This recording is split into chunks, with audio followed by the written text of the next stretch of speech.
నమస్తే. గ్రూప్ 1 పరీక్ష అర్హత సాధించిన అభ్యర్థుల తల్లిదండ్రులు అయితే మాత్రం సోమాజిగూడ ప్రెస్ క్లబ్కి వచ్చారు. ఈ మధ్యకాలంలో పెద్ద ఎత్తున ప్రతిపక్షాలు కూడా గ్రూప్ 1 విషయంలో మాత్రం అవకతవకలు జరిగాయి. సీట్లను అలాగే ప్రభుత్వం అయితే అమ్ముకుందంటూ ఇటు ఆరోపణలు వస్తున్న నేపథ్యంలో ఆయా తల్లిదండ్రులు మరి ఏమంటారు, జరుగుతున్న పరిణామాలపై మాట్లాడదాం. మీ బాబుకు ఎంత ర్యాంక్ వచ్చింది, ఏమనిపిస్తుందమ్మా ఈ వార్తలు చూస్తుంటే? ఒకవైపు అనిపిస్తుంది సార్, బాధ అనిపిస్తుంది మాకు. మాది వరంగల్, మేస్త్రి పని చేస్తాడు. నాకు 2 బిడ్డలు, ఒక కొడుకు. చదివిద్దామని హాస్టల్లో ఉంటాడు, చదువుకుంటాడు. రాత్రి పగల లేక తిండి తిగానం లేక చదువుకుంటాడు. ఈ జాబ్ వచ్చిందని సంతోషపడితే ఇప్పుడు ఇట్లయితే బాధగా ఉండేది సారు. మేము కూడా ఎక్కువ చదువుకోలేదు, అందుకనే మాకు న్యాయం చేయాలని అంటున్నాను సారు. మీ బాబు కూడా ఏమంటుండు, కష్టపడి చదువుకున్నాడు, ఏమనిపిస్తుందమ్మా ఒక తల్లిదండ్రులుగా? కష్టపడి చదువుకున్నామా వస్తుంది ఇప్పుడంటే సరే అని అంటే ఇప్పుడు ఇట్లానే వరకు మస్తు బాధ అనిపిస్తుంది సారు. మేము కూడా మాకు ఎక్కువ చదువు లేదు, టీవీ కూడా చూడాలంటే బాధ అనిపిస్తుంది. మాకు మాత్రం మా పిల్లలకు మాత్రం న్యాయం చేయాలి సారు, మేము దండం పెడతాం. మాది కామారెడ్డి సార్, కామారెడ్డి డిస్ట్రిక్ట్. అయితే మీ బాబు క్వాలిఫైడ్ అయిన సంతోషము ఒకవైపు ఉంటే, మరోవైపు ఇప్పుడు జరుగుతున్న పరిణామాలపై ఎట్లా అనిపిస్తుంది సార్? తీవ్ర ఇబ్బందులు పడుతున్నాం సార్ మేమైతే. మాకు మామూలుగా అంటే లేదు, అసలు ప్రాణం పోవడం ఒకటే తక్కువ ఉంది సార్. మాకైతే ఆ రకంగా ఉంది, చెప్పలేదు. అయితే మా బాబుకు మెరిట్ వచ్చిందని చెప్పేసి మా గల్లీ మురిసింది, మా ఊరు మురిసింది, మా మండలం, మా జిల్లాలు, ఒక ఎమ్మెల్యేలు కూడా సన్మానం చేశారు సార్ మా బాబుకి. ఇంతలోపే సంతోషం వచ్చేలోపే ఏమో ప్రాణం తీసింది అన్నంత ఇబ్బంది పడుతుంది సార్. ఆ మాటకు వస్తే ఇప్పుడు సరే కోర్టు తీర్పుకు మేము గౌరవిస్తాం, అది ఆ విషయం అంటే ఓకే సార్. ఇది 3 కోట్ల అనే విషయము మేము సాదాసీదా మనుషులం సార్, వ్యవసాయ కుటుంబం నుంచి వచ్చినాం మేము. 3 కోట్లు కాదు, 30 లక్షలు, 3,000 కూడా, 30,000 కూడా ఇచ్చే స్తోమత లేదు మాకు. ఇచ్చిండ్రని ప్రూవ్ చేస్తే, 3,000 ఇచ్చిండ్రని ప్రూవ్ చేస్తే మేము దేనికంటే దానికి అసెంబ్లీ దగ్గర ఊరి తీసిన పర్లేదు సార్. నా వర్షన్లో నేను చెప్తున్నాను. ఒకవేళ అన్న వాళ్ళ దగ్గర ప్రూఫ్స్ ఏమన్నా ఉంటే చెప్పండి, నేను దానికి 30,000 అయినా సరే దానికి ప్రూవ్ చేయండి. నేను ఈ ముఖాముఖి కార్యక్రమం నేను చెప్తున్నాను మా బాబు తరఫు నుంచి.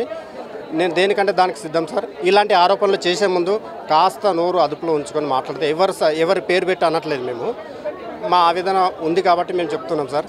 ఉన్నదాన్ని ఉన్నట్టు చెప్పండి. మీకు కాకపోతే మీరు న్యూట్రల్గా ఉండండి, కాకపోతే లేనిపోయిన ఆరోపణలు మాత్రం చేయొద్దు సార్. అందరికీ రిక్వెస్ట్ చెప్తున్నాను. ఈ విషయంగా విద్యార్థి లోకానికి కూడా నేను ఒక సందేశం ఇస్తున్నాను సార్. అయితే ఈ ప్రాసెస్ అనేది, ఈ వ్యవస్థ అనేది కొంచెం ముందుకు జరిగితే, ఈ 563 పోస్టులు ఉన్నాయి కదా సార్, వాళ్ళ ప్రాసెస్ అనేది కొంత ముందుకు జరిగితే నెక్స్ట్ ప్రాసెస్ అన్న జనరేషన్ ముందుకు వెళ్తుంది కదా సార్. వీళ్ళని ఇక్కడే ఆపేస్తే ఈ జనరేషన్ అక్కడే ఆగుతుంది, అదే అక్కడే ఆగుతుంది. ఈ సిస్టమ్ అంతా ఇది కరెక్ట్ ఉండదు, అవునా? అయితే ఒక ప్రాసెస్ అనేది ఆగిపోతుంది అంటే మనందరం, తెలంగాణ ప్రజానీకం, తెలంగాణ స్టూడెంట్స్, తెలంగాణ తల్లిదండ్రులు అందరం పరోక్షంగా అందరం లాస్ అయిపోయినట్టు సార్ వాస్తవానికి. నిజానికి మా బాబు మాత్రం 4 సంవత్సరాల నుండి నిద్రాహారాలు మానేసి చాలా చాలా చాలా అసలు చాలా అంటే చాలా కష్టపడింది సార్. మా జిల్లాకు ఒక పేరు తెచ్చిపెట్టిండు మా కొడుకు. అలాంటి పేరును ఇలా తుంగలో దొక్కినట్టు అయిపోయింది సార్. Thank you. మీరు ఎక్కడి నుండి వచ్చారు మేడం? అలాగే ఎవరు మీ ఇంట్లో క్వాలిఫై అయింది? ఈ పరిస్థితులు చూస్తుంటే ఏమనిపిస్తుంది సార్? మాకైతే జాబ్ వస్తుందని నమ్మకం ఉంది. ఇప్పుడు కూడా మా వద్దు న్యాయం ఉంది కాబట్టి మేమే గెలుస్తామన్న ఓప్స్ కూడా మాకున్నాయి. ఎందుకంటే కింది నుంచి వచ్చిన వాళ్ళం సార్, మీది నుంచి మేము 3 కోట్లు 4 పేట్లు కొట్టి తినే వాళ్ళకైతే ఇంత కష్టం ఉండదు. మాకు ఏ కోట్లు తెలియదు, ఏవి తెలియదు. కష్టపడి పైకి వచ్చిన వాళ్ళు ఇప్పుడు కూడా మాకు న్యాయం జరుగుతుందనే మేము అనుకుంటున్నాం. న్యాయం జరుగుతుంది మాకు, ఎందుకంటే కష్టపడి పైకి వచ్చిన వాళ్ళం సార్. మేము పైసా కూడబెట్టుకొని చదివించుకున్నాం. వెనకాల ముంగట్ల ఏం బ్యాంక్ బ్యాలెన్స్ కానీ ఏవీ లేవు. కాకపోతే బ్యాంక్ చెక్ చేసుకోవచ్చు, మీరు అకౌంట్లలో ఉన్నాయి, ఆ డబ్బులు చూసుకోవచ్చు. మేము ఇప్పటికి కూడా స్టిల్ మేము పని చేసుకుంటూనే బతుకుతున్నాం. ఇప్పటికి కూడా డ్యూటీ నుంచే వచ్చిన, పార్కింగ్ చేసుకుంటూనే వచ్చిన. గత 25 సంవత్సరాల నుంచి నేను పార్కింగే చేస్తున్నా. పార్కింగ్ ఫీల్డే నాది. చిన్నగా మొన్నగా నేను కూలి పనికి పోయి డ్యూటీ చేసి సెక్యూరిటీ గార్డ్ ఏజెన్సీగా కింద జాయిన్ అయ్యి మెల్లమెల్లగా ఎదుర్కొంటున్న పిల్లలను చదివించుకుంటా ఈ స్టేజ్లో ఉన్నా సార్. నేను ఏది తప్పు వార్తలు వినకండి, తప్పుడు ప్రచారం చేయకండి, గరీబులకు పుట్ట కొట్టకండి, ఎప్పుడు మా బతుకులు ఇలానే ఉండాలని రుద్దకండి. ఈ రాజకీయ నాయకులు ఇంట్లో ఇన్వాల్వ్ కాకూడకుంటే ఇంకా మంచిది. న్యాయస్థానానికి తెలుసు ఏది మంచి ఏది చెడు అని కూడా న్యాయస్థానానికి తెలుసు. ఆ న్యాయం అనేది ఒక బెంచ్ నుంచి ఇంకో బెంచ్ కాడికి పోతుంది, అర్థమవుతుంది వాళ్ళకు కూడా ఎవరి వేదన ఎట్లుంది, ఎవరు ఏడు నుంచి వచ్చింది. ఆ ఎలిగేషన్ చేసే ముందు ఈ పరిస్థితి వాళ్ళకి తెలుసు, ఏ నుంచి ఏరియా నుంచి ఎట్లా వచ్చిందో. 300 ఫస్ట్ ర్యాంక్ వచ్చిన వాళ్ళు తెలుసు, సెకండ్ ర్యాంక్ వచ్చిన వాళ్ళు తెలుసు, 346 ర్యాంక్ వచ్చింది ఎట్లా వచ్చిందో అని కూడా తెలుసు వాళ్ళకు. అప్పుడు ఎంక్వైరీ చేసుకొని తెలుసుకుంటే అయిపోతుంది కదా. వాళ్ళు 300లకు 3 కోట్లు ఇచ్చేటోళ్ళు ఉన్నారా, లేకపోతే 30 రూపాయలకు పనిచేసేటోళ్ళు ఉన్నారా, అది కూడా మీకు అర్థమైపోతుంది కదా. బాధ అనేది ఇంత మట్టుకు వచ్చి ఇంత దూరం వచ్చి ఈడికే మీరు ఆఫ్ చేస్తున్నారంటే అది కరెక్ట్ కాదు. మేము మాత్రం పోరాడుతూనే ఉంటాము. 100% మా కొడుకు జాబ్ చేస్తారన్న నమ్మకం ఉంది. ఇక ముందైనా కూడా మేము 7 గంటలకి రెడీ మా పేరెంట్స్. నిజామాబాద్ నుంచి వచ్చామండి మేము. మా బాబుకి ర్యాంక్ వచ్చింది, రైట్. సో కష్టపడి సాధించాడు. అది ఊరికే వచ్చిన ర్యాంక్ కాదండి, వాడు ఎన్నో త్యాగాలు ఎంతో కష్టపడితేనే వచ్చింది ఆ ర్యాంక్. ఇప్పుడు ఇలాంటి ఆరోపణలు చేయడం అనేది ఎంత మట్టుకు కరెక్ట్, దానికి జవాబు మీరే చెప్పాలండి. బికాజ్ ఎందుకంటే మీ ద్వారా మెసేజ్ పబ్లిక్కి చాలా వెళ్తుంది. సో అందుకని మేము ఫస్ట్ మిమ్మల్ని మీట్ అవ్వడం జరిగింది. Because this is a thing where everyone is going to రాజకీయాలు చాలా చేయొచ్చు కానీ విషయంలో చేయొద్దు. అదే మేము చెప్పేది ఏంటంటే మీరు కొట్టుకోండి, మీరు కుర్చీల కోసం ఫైట్ చేయండి, రైట్. కానీ పిల్లల భవిష్యత్తుతో మాత్రం ఆడుకోవద్దు. ఇక్కడ ఏంటంటే వాళ్ళు ర్యాంక్ వచ్చిన వాళ్ళతో ర్యాంక్ రాని వాళ్ళతో ఇద్దరితో కూడా ఆడుకుంటున్నారు. ఇప్పుడు వీళ్ళకి ర్యాంక్ వచ్చి వీళ్ళ జాబ్స్ వీళ్ళకి ఇస్తే నెక్స్ట్ ఏంటంటే కొత్త నోటిఫికేషన్ పడే అవకాశం ఉంటుంది. ఆ కొత్త నోటిఫికేషన్ ద్వారా ఏంటంటే వాళ్ళకు జాబ్ వచ్చే అవకాశం ఉంటుంది. ఇదే విధంగా ఎన్ని సంవత్సరాలు మనం కొట్లాడదాం చెప్పండి. అదే మేము సంతోషాన్ని షేర్ చేసుకోవాలని వచ్చాము, కానీ ఇలా మా బాధను షేర్ చేసుకుంటున్నాం. అది ఎంత కష్టమో ఎంత బాధనో అది మీరు గమనిస్తే we will be very thankful for that.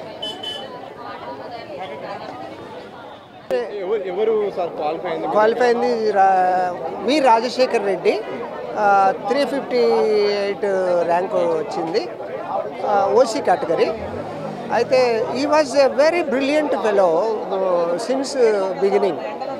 From the childhood he was a hard worker and he has studied in IIIT Basra and with a high rank. Then he is totally dedicated and totally is committed to the competitive examinations. Every day he used to read and write with all number of books. I have provided so many books to him because I have a big library.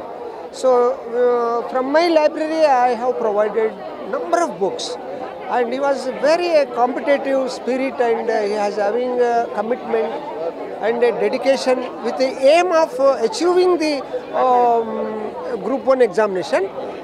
He has not participated even Group 2 examination, and he was very brilliant fellow and a hard worker, sincere, and very poor family. No money, no properties, no bank balance, nothing is there. As a Kodad Mandal, Kodad. మీ పేరు అలాగే ఎవరు మీ ఇంట్లో qualify అయింది ఏం చెప్తారు sir? నా పేరు సురేష్, నేను జయశంకర్ భూపాల్పల్లి జిల్లాలో టీచర్గా పనిచేస్తున్నా సార్. నాకు 2 పాపలు, 2 పిల్లలు. పాప నాగవైష్ణవి అని మొన్న గ్రూప్ 1లో 270 ర్యాంక్ కొట్టింది సార్. మెడికల్ అయిపోయింది, సర్టిఫికేట్ వెరిఫికేషన్ అయింది. అంత సందర్భంలోనే కోర్టులో పడడం వల్ల ఆ కోర్టు ఏది మనకు జడ్జిమెంట్ రావడం, పిల్లలలో నైరాశ్యానికి గురి చేయడం జరిగింది సార్. యాక్చువల్లీ మేము అనుకునేది ఏంటంటే సార్, ఆ సందర్భంలో పిల్లలకు పెళ్లి చేసే వయసు వచ్చింది, ఆల్రెడీ 24, 25 వచ్చింది. ఈ సందర్భంలో ఇలాంటిది రావడం మాకు బాధాకరమైన విషయం సార్. పిల్లలకు కూడా వాళ్ళు ఇప్పుడు మాకు దీపావళి పండుగకి వెళ్ళాలి సార్, పండుగకి రమ్మంటే నేను రాలేను డాడీ అంటుంది. ఎటన్నా పండుగ పోలేని పరిస్థితులలో ఉంది. ఎందుకంటే హ్యాపీగా ఉన్న మూమెంట్ నుంచి సాడ్ మూమెంట్గా ఈ రాజకీయ పార్టీలు చేసినాయని నేను భావిస్తున్నా సార్. అంతకుమించి ఏం లేదు. ఎప్పుడు కానీ సార్ లక్షల మంది రాసినా కూడా 563 సీట్లు ఉంటాయి, 563 మందికే ఉంటాయి సార్ జాబ్, అంతకన్నా ఎక్కువ ఏ రోజున రాదు సార్. 10 మంది ఎగ్జామ్ రాస్తే ఒక్క సీటు ఉంటే ఒక్క సీటే వస్తుంది, కానీ మిగతా 9 మంది నేను మంచిగా రాయలేదన్నది కాదు సార్. దానిలో మంచిగా చూజ్ చేయడం జరుగుతుంది తప్ప వేరే రకంగా ఉండదు సార్. యూపీఎస్సీని ఎగ్జాంపుల్గా తీసుకుంటే పోయినసారి 11 లక్షల మంది రాశారు సార్, ఈసారి 1100 మందికి జాబ్స్ వచ్చాయి. మిగతా పరిస్థితి వాళ్ళదేం సార్? అది కాదు కదా. ఏది మెరిట్ ఈజ్ మెరిటే ఉంటుంది. ఆ మెరిట్లో ఉన్న విద్యార్థులకు ఇట్లా అన్యాయం చేయడం అయితే సరి అయినది కాదనుకుంటా. అన్యాయం జరగదు అని నేను నెక్స్ట్ వచ్చే కోర్టులో వాదనలు వినిపించుకుంటూ మేము సరి అయిన రిజల్ట్ను పొందుతామని ఆశిస్తున్నాం సార్. కూతుర్లకు తండ్రి అనేది ఒక హీరో, అలాగే ఒక తండ్రికి కూతురు యొక్క విజయం అనేది చాలా గొప్పగా ఫీల్ అవుతారు. ఒక కొడుకు కంటే కూతురు విషయంలో ఎక్కువ ఫీల్ అవుతారు. అలాంటి మీ కూతురు ఈరోజు క్వాలిఫై అయింది. ఆ సంతోషాన్ని అనుభవించే సందర్భంలో ఇలాంటి రాజకీయ ఆరోపణలు రావడం, ఎంతో కష్టమైన గ్రూప్ 1 విషయాలు ఇలాంటి పరిస్థితి రావడం పట్ల ఎట్లా చూస్తున్నారు? అదే సార్, చాలా బాధాకరం అనిపిస్తుంది సార్. ఎందుకు అంటే అమ్మాయి ఒక మంచి పొజిషన్లోకి వచ్చేస్తే మంచి పొజిషన్లో ఉంటుంది అన్న ఆలోచనతోనే ఉంటుంది. ఈ సందర్భంలో రాజకీయ పార్టీలు దీనిలో ఇన్వాల్వ్ కావడం వల్ల పిల్లల భవిష్యత్తు దెబ్బ అవుతుంది అని నేను భావిస్తున్నాను సార్. ఇకనైనా రాజకీయ పార్టీలు ఇలాంటి విషయంలో ఈ పార్టీల ఈ గ్రూప్స్ విషయంలో జోక్యం చేసుకోకూడదని నేను భావిస్తున్నాను సార్. మీ కుటుంబంలో కానీ అలాగే అమ్మాయి యొక్క ఆవేదన కానీ అలాగే కుటుంబ సభ్యులు కానీ చుట్టాల నుండి కానీ ఎలాంటి స్పందన వస్తుంది ఈ సందర్భంలో? సార్ ఇంతెందుకు సార్, మా స్కూల్లోనే మొన్నటి వరకు నేను కాలర్ ఎగిరేసుకొని తిరిగినవాడిని, ఇప్పుడు ఆ స్కూల్లోని సార్లే అనుకుంటున్నారు అరే గ్రూప్ 1 క్యాన్సిల్ అయిపోయింది, ఈ పాప విషయం ఇట్లా అయిపోయింది అన్నట్టు నేనే ఒక షేమ్గా ఫీల్ కావాల్సిన పరిస్థితి వస్తుంది సార్. 3 కోట్ల రూపాయలు కాదు సార్, 3 తరాలైనా 3 కోట్లు సంపాదించలేము సార్. మేము ఈ పరిస్థితులలో ఉన్నాం. అది సార్ పరిస్థితి. క్వాలిఫై అయింది ఎవరు, అలాగే ఇక్కడ వార్తలు రాజకీయపరమైన పరిస్థితులు వస్తుంటే గ్రూప్ 1 పట్ల ఏం చెప్తారు? నేను యాదాద్రి నుంచి వచ్చానండి. మా బాబుకు 131 ర్యాంక్ స్టేట్ ర్యాంక్ వచ్చింది.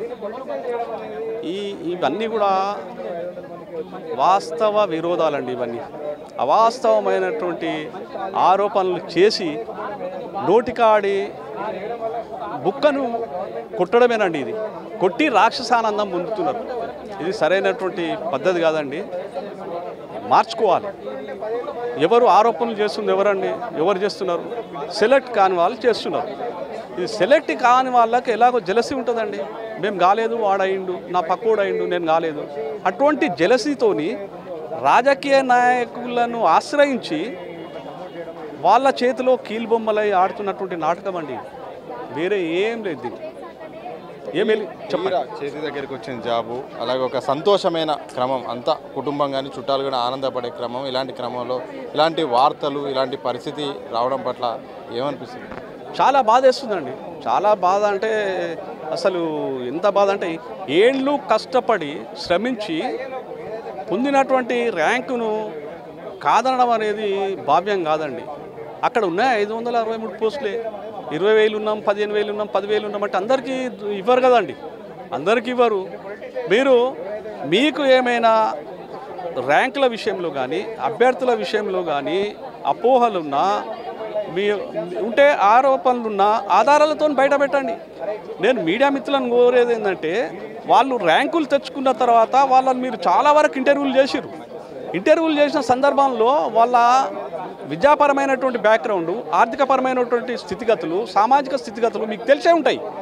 ఒకవేళ అప్పుడు మీరు వాటిని పరిశీలించలేకపోయినట్లయితే ఇప్పుడు చేయొచ్చు కదా, వాటిని పరిశీలించి మీరు తీసుకోవచ్చు కదా. రాజ్యాంగబద్ధమైనటువంటి సంస్థ అండి అది. దానికి చైర్మన్ ఎవరండి? మచ్చలేని అధికారి బుర్రా వెంకటేశం గారు. బడుగు బలహీన వర్గాల గురించి పనిచేసేటువంటి అధికారి, మచ్చలేని అధికారి నిర్వహించినటువంటి పరీక్షను ఈరోజు ఆయన మీద బురద చల్లుతారు. మీరు ఆ సంస్థ మీద బురద చల్లుతారు, ప్రభుత్వాల మీద బురద చల్లుతారు. ఏమండి తెలంగాణలో మేము లేమా? మేము తెలంగాణ బిడ్డలం కాదా? మేము తెలంగాణ ఉద్యమంలో పాల్గొనలేదా? సబ్బన్న జాతులు పోరాటం చేస్తే వచ్చిందండి తెలంగాణ.